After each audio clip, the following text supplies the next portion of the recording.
देश के दो बड़े प्राइवेट बैंकों यस बैंक और आईसीआईसीआई बैंक पर रिजर्व बैंक ने भारी भरकम जुर्माना लगाया है। रिजर्व बैंक ने यस बैंक पर 91 लाख रुपए का, जबकि आईसीआईसीआई बैंक पर 1 करोड़ रुपए का जुर्माना लगाया गया है। रिजर्व बैंक के मुताबिक यस बैंक ने कुछ अपर्याप्त बैलेंस या शून्य बैलेंस वाले खातों में मिनिमम बैलेंस मेंटेन न करने पर ग्राहकों से जुर्माना वसूला है। ये रिजर्व बैंक के निर्देशों का उल्लंघन है। इसके अलावा यस बैंक ने पैसों के हेरफेर के लिए अपने कुछ ग्राहकों के नाम पर आंतरिक खाते भी खोले हैं। वहीं आईसीआईसीआई बैंक की बात करें तो उसने रिजर्व बैंक के नियमों का उल्लंघन करते हुए कर्ज बांटे हैं। सर, ये यस बैंक और आईसीआईसीआई बैंक कर क्या रहे थे और दोनों बैंकों में हुआ क्या है असल में? एस बैंक का मामला खासा गंभीर है और पहली बार ऐसा मामला है। एक तो मामला जो आपको बताया विपुल जी ने कि उन्होंने जो जीरो बैलेंस अकाउंट थे या नॉन मेंटेनेंस मिनिमम बैलेंस के ऊपर अवैध रूप से वसूली की या पैसा लगाया, जो बैंक आमतौर पर करते हैं कि अगर आपके अकाउंट में मिनिमम बैलेंस ना हो, उसमें नियमों का उल्लंघन किया।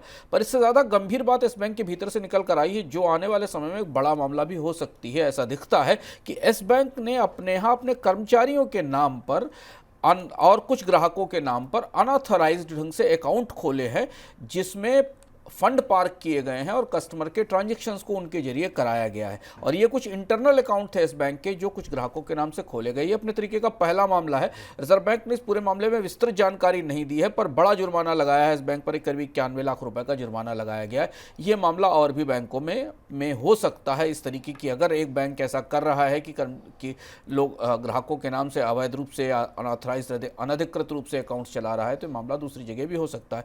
आईसीआईसीआई बैंक में और ज़्यादा गंभीर बात पाएगी। आईसीआईसीआई बैंक ने अपने बहुत सारे टर्म लोन, जो मियादी लोन देते हैं उद्योगों को और कारोबारियों को, वो ऐसे ही दे दिए। उसके बारे में, परियोजनाओं के बारे में सही जानकारी नहीं ली, उनका इस्तेमाल कहाँ होगा, उस पर रिटर्न क्या होगा, उसका सही ड्यू डिलिजेंस जिसको कहा जाता है, उसका सही विश्लेषण या एनालिसिस नहीं की है। और ये रिजर्व बैंक की जो स्थापित प्रक्रिया है टर्म लोन देने की, उसका उल्लंघन पाया गया है। तो ये दो बड़े निजी बैंक कुछ ऐसा करते पाए गए हैं जो आमतौर पर बैंकों से इसकी उम्मीद नहीं की जाती। तो ये दोनों बैंकों के ऊपर अब सैंक्शन जो है जुर्माना जो है यहाँ पर आरबीआई की तरफ से लगाया गया है।